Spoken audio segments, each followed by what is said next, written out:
जी, अपना प्रश्न पूछिए सर। जी पासी जय मसीह सर। जी, जय मसीह। हाँ जी, वैसे मैं पंजाब से नंदन बोल रहा हूँ। जी, पता है, जानता हूँ, आपकी आवाज को हाँ जानता जी हूँ। सर। सर कुछ ना आज मसीहत को लेकर ना लोग कंफ्यूजन में हैं।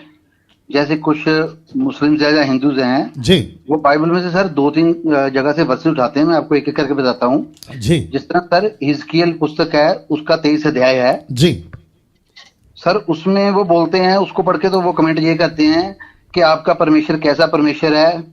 क्योंकि सर अभी ये थोड़ा व्यक्तिगत मामला हो गया हमारे लिए। जी वो बोलते हैं आपका परमेश्वर कैसा परमेश्वर है। वो औरतों को किस तरह से बातें करता है, जिस तरह पास्टर जी इसमें वचन में कई जगह लिखा है कि मैं तेरे घाघरे को उठाऊंगा, परमेश्वर बोल रहा है। हाँ। मैं तेरी दूधियों को मसलूंगा, है ना, बातें है ना जी वचन जी में। जी जी जी हाँ जी पास्टर जी, एक तो उसमें ये बोलते हैं कि ये कैसा परमेश्वर है, ये तो परमेश्वर की भाषा ही नहीं है। जी तो जी एक सर ये वचन उठाते हैं, आपने इसका भी कंफ्यूजन दूर करना है। और सर एक वचन वो उठाते हैं, एक मिनट होल्ड कीजिए। जी जी लूक 19 का सर जी 27 है। कौन सा, वापस बोलिए, कौन सी किताब? लूक 19 का अच्छा, 27। लूक 19 का 27। जी 27 सर, बोलिए कुछ बोलिए। मुस्लिम वर्ग के लोग हैं जो ना, जब हम बाइबल की टीचिंग डालते हैं या कोई वचन डालते हैं तो वो हमें फिर कंफ्यूजन में डालते हैं कि आपका परमेश्वर ऐसा परमेश्वर है। वो ये बोलते हैं, क्योंकि सर हम तो बाइबल पढ़ते हैं, हमें तो उसका पता है कि ये मतलब क्या आवाज है परमेश्वर की, क्यों परमेश्वर ये कह रहा है। लेकिन आपने भी प्रोग्राम के माध्यम से ये थोड़ा कंफ्यूजन निकालना है। जी तो पाच जी एक वचन वो उठाते हैं लूक 19:27 का। जी तो पासी इसमें वो बोलते हैं कि वहां पे लिखा है कि मेरे इन वैरियों को जो जो नहीं चाहते हैं वो मैं उन पे राज करूं, जी। उनको लाओ और मेरे सामने मैं उनको मार देता हूं। जी तो सर वो इस वचन को उठाते हैं कि यीशु मसीह की या ये परमेश्वर की आवाज है।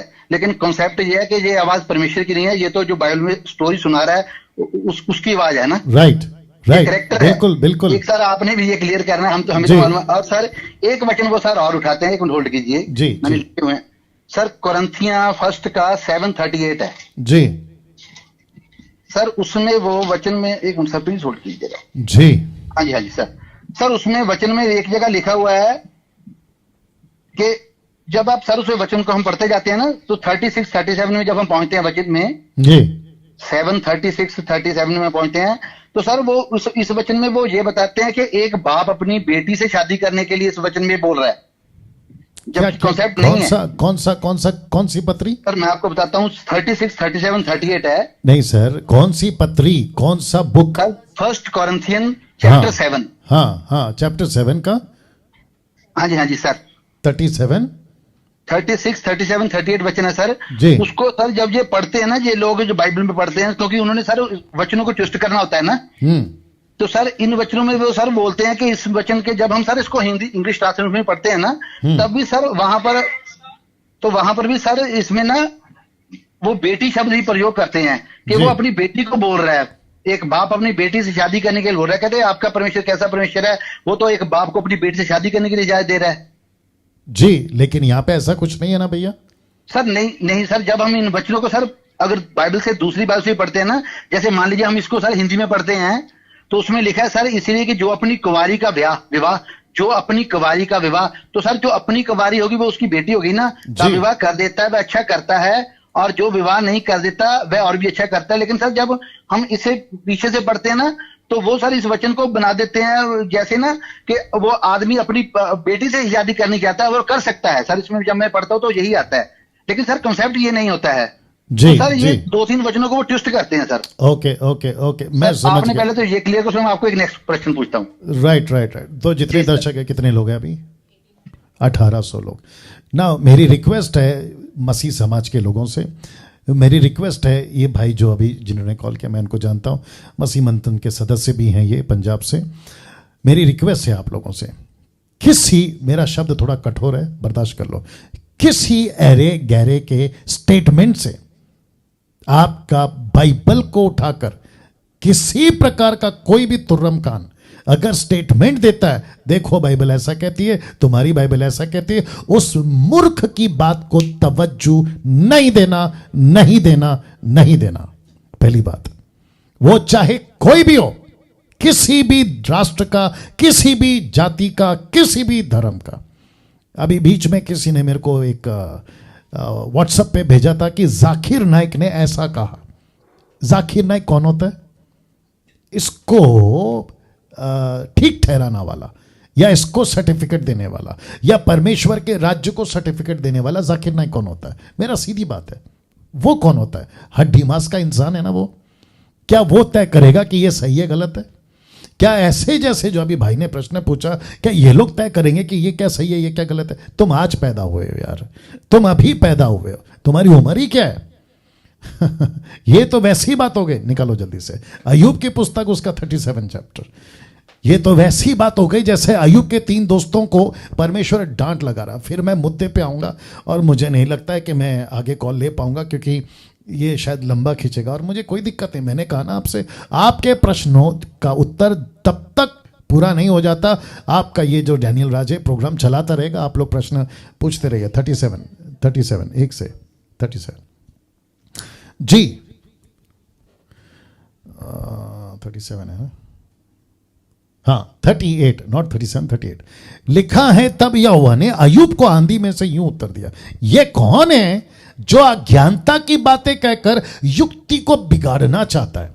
पुरुष के समान अपनी कमर बांध ले, क्योंकि मैं तुझसे प्रश्न करता हूं और तू मुझे उत्तर दे।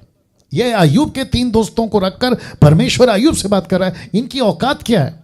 तो मैं वापस कहता हूं, ये तो खैर बहुत लंबा है, अगर मैं उसको पढ़ना भी चाहूं, अगर इजाजत पवित्र आत्मा देता तो मैं पढ़ूंगा, लेकिन मैं वापस कहता हूं मसीह समाज से और वो सभी यूट्यूब को जो देखते रहते हैं। भाई साहब का नाम भूल गया मैं, आपका नाम बताइए भाई साहब। आनंदमान सर, आनंदमान। आनंदमान जी, आप जो आनंदमान जी, सर इन लोगों ने से ये जो बातें फैलाते हैं ना सर, इससे क्या होता है कि जो नए नए विश्वासी प्रभु में बढ़ना चाहते हैं ना सर, उनको ठेस पहुंचती है इन बातों से। जी क्योंकि जी, उन्होंने तो पूरी बाइबल को स्टडी नहीं करना, वो तो परखते नहीं है। और वो क्या करते हैं, इन बातों को लेकर सर वो नए नए क्वेश्चन हमें डालते हैं। मुझे भी सर एक दिन एक आदमी ने सर मसीह मंथन से अपना नंबर काट लिया, तो मेरा मन किया मैं इससे पूछूं कि तुमने ये नंबर बैक क्यों इससे हटवाया? तो सर मैं उसका काल किया, तो सर उसने मुझे यही वचन बताया जो भी मैं आपको बता रहा हूँ करंथिया का। क्योंकि सर उसमें लिखा है कि वो 37 के वचन को उठाते हैं, और अभी आप पढ़ भी लीजिए 37 वचन 1 Corinthians 7 का। उसमें लिखा है कि वह अपनी कुआरी को रख सकता है। तो सर इसमें कॉन्सेप्ट को समझना पड़ेगा ना सर। जी जी, मैं समझ गया, मैं समझ गया। वो परमेश्वर क्यों कह रहा है? वो सोच रहा है कि वो कुआरी बेटी को अपनी को रख सकता है घर में। तो सर ये कॉन्सेप्ट नहीं है ना सर, इनको ये ट्विस्ट करते हैं। मैं समझ गया। नाम क्या बताया? आनंदमान जी। आनंदमान जी जैसे लोग जो YouTube पे शायद मेरी वीडियो देखते देखते उनके हाथों में लग जाते। अब क्योंकि मैंने माइक ऑन कर दिया, उनका वॉइस ऑन कर दिया, तो उन्होंने बीच में ये भी डाल दिया कि कुछ लोग ऐसे हैं जो ऐसी वीडियो देखकर भटक सकते हैं। तो फिर मैं इनको भी कहना चाहूँगा, आपको भी कहना चाहूँगा, यीशु को जिसको बदलना होगा ना, कोई माई के लाल उसको रोक नहीं सकता। जिसका उद्धार करना होगा ना, उसको कोई नहीं रोक सकता। ऐसी 50 वीडियो, ऐसी 1000 वीडियो बनाते रहने दो, कोई फर्क नहीं पड़ता। आनंदमान जी, आपको भी दिमाग में रखना है, जिसको प्रभु चुन लेता है। इसलिए तो लिखा ना यूहन्ना 15:16 में कि तुमने नहीं चुना है, मैंने तुमको चुना है। और जिसको प्रभु ने चुना है उसको कोई हाथ नहीं लगा सकता। सर मैं वापस कहता हूं कि पहली मेरी रिक्वेस्ट है कि मसीह समाज के लोगों को इन एरो गैरों की वीडियो से किसी प्रकार का कोई धक्का नहीं लगना चाहिए। देखो यीशु ने क्या कहा, जल्दी निकालिए, मैं थोड़ा टाइम लूंगा। लूका की किताब उसका 17 का एक निकाल के दीजिए। The book of Luke chapter 17 verse 1 मैं आपको बता देता हूं जी। ये अंत के दिनों में हम जी रहे हैं, ऐसी तादाद बहुत आएगी, इनकी भरमार बहुत आएगी। जानते हो क्या लिखा है? लिखा है, फिर उसने अपने चेलों से कहा, हो नहीं सकता कि ठोकरें ना लगे, परंतु हाय उस मनुष्य पर जिसके कारण ये आती हैं या ठोकर लगती है। ठोकर लगेगी, लेकिन उस व्यक्ति के कारण जिसके कारण ठोकर आती है, कहती है हाय उसके ऊपर श्राप है। तो आनंदमान जी लाइन में बने रहें, सुनते रहें। ये लोग अपने लिए गुस्सा कमा रहे, क्रोध। परमेश्वर का 7 कटोरा जब उंडेला जाएगा तो कटोरे का नाम क्या है? परमेश्वर के क्रोध का कटोरा। तो वचन को ट्विस्ट करना इनका नेचर है, इन लोगों की आदत है। इन जैसे लोगों ने वचन को उठाकर, अब आप जिसका जिक्र कर रहे हैं 1 Corinthians 7 का 37-38, ये कॉन्सेप्ट ही अलग है। पढ़ते पढ़ते आते वक्त में ऊपर से पढ़ते आप जिसका जिक्र कर रहे हो वो कह रहा है कि सबसे पहला शादी मत करो, मैं चाहता हूं कुंवारे रहो, लेकिन व्यभिचार के डर से शादी करो। फिर ऐसे करते करते कहता है कि जिसकी शादी हो गई है वो दूसरी शादी ना करे, अगर वो उसका पत्नी मर गई, पति मर गया, व्यभिचार के चलते तलाक हो गया तो ऐसे ही रहे, अगर करना चाहे तो कर सकते हैं। फिर बात आती है लड़की की जिसका बाप चाहता था कि बेटी की शादी हो, तो कहता है कि अगर वो चाहता शादी कराना तो करा दे, अगर नहीं कराना चाहता तो घर पे रखे। इसका मतलब ये थोड़ी है कि वो बेटी से शादी की बात कर रहा है, मूर्खता। इसको कहते हैं नॉनसेंस, इसको कहते हैं फुलिशनेस। तो पढ़ते वक्त में बुद्धि कैसी होनी चाहिए। अच्छा, जिसका माथा वैसे ही खराब है वो उसको तो हर चीज में गलत नजर आएगा, जिसको नुक्स निकालना है वो तो हर चीज में नुक्स निकालेगा। ये हो गया एक। तो कभी किसी के मूर्खता के वीडियो से मुझको, आपको, मसीह समाज को, मतलब मसीह के देह को फर्क नहीं पड़ना चाहिए। पतरस के टाइम पे भी लोग थे, पौलुस के टाइम पे भी लोग थे। यीशु को तो पागल तक का, यूहन्ना 10:20 नहीं चाहिए, यीशु को पागल तक का। तो क्या करें, आते हैं भौंकेंगे चले जाएंगे। मैं तो हमेशा कहता हूं हाथी चले बाजार और कुत्ते भौंके हजार। क्या कर सकते हैं इन लोगों का? कुछ नहीं कर सकते। इनकी तादाद अगर अभी इतनी है तो हो सकता है कि एंटी क्राइस्ट के टाइम पे बहुत बढ़ेगी। और इसको निकालो प्रकाशित वाक्य 13 का, इनको एक मुंह दिया गया है। मैं आपको बताता हूं मुंह कौन सा दिया गया। प्रकाशित वाक्य 13, मेरे साथ बने रहे नंद जी, वही है ना नाम, बड़े बोल, हाँ आनंद जी, सुनिए प्रकाशित वाक्य उसका 13:5। देखो क्या लिखा है, लिखा है बड़े बोल बोलने और निंदा के लिए उसे एक मुंह दिया गया। अब आप समझ गए, एंटी क्राइस्ट के जो प्रॉफिट है, एंटी क्राइस्ट, झूठा नबी और लूसीफर, इनको एक मुंह दिया जाएगा, मुंह। वाह, आपने कभी सुना था इसको, प्रकाशित वाक्य 13:5 को नंद जी? जी सर सुना है, जी बिल्कुल बिल्कुल। तो कौन सा मुंह है ये? बिल्कुल बिल्कुल। ये निंदा वाला मुंह है। तो ये क्या करेंगे? आपने कहा ना यहां से उठा लिया, वहां से उठा लिया, इसको कहते हैं निंदा का मुंह। ये शैतान का मुंह है, ये लूसीफर का मुंह है, ये एंटी क्राइस्ट की स्थापना का मुंह है। ये ऐसे टाइम पे बहुत बोलेंगे। तो क्या मसीह समाज को फर्क पड़ना चाहिए? रद्दी भर भी नहीं पड़ना चाहिए।